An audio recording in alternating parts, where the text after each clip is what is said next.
ఛత్తీస్గఢ్ దండకారణ్యం మళ్లీ తుపాకుల మోతతో దద్దరిల్లింది. సుక్మా జిల్లాలో మావోయిస్టులు భద్రతా సిబ్బంది మధ్య ఎన్కౌంటర్ జరిగింది. ఘటనలో 10 మంది మావోయిస్టులు మృతి చెందినట్లుగా పోలీసులు వెల్లడించారు.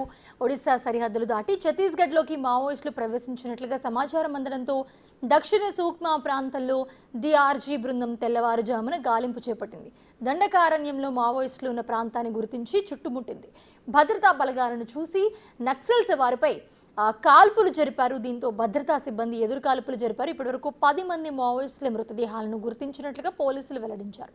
ఘటనా స్థలంలో 3 ఆటోమేటిక్ రైఫిల్స్ సహా పలు ఆయుధాలను స్వాధీనం చేసుకున్నారు.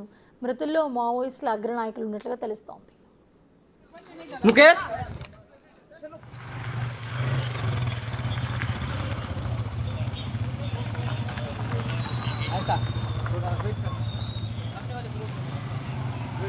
आपको दिखाऊंगा, सुरक्षा बल के जवान मौजूद हैं। ये पूरा पेड़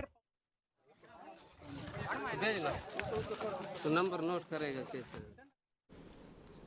ఎన్కౌంటర్ తర్వాత భద్రతా సిబ్బంది ఆనందంతో డాన్స్ చేశారు. తుపాకులు పట్టుకుని డీజే పాటలకు స్టెప్లేశారంతా. ఇప్పుడు ఈ దృశ్యం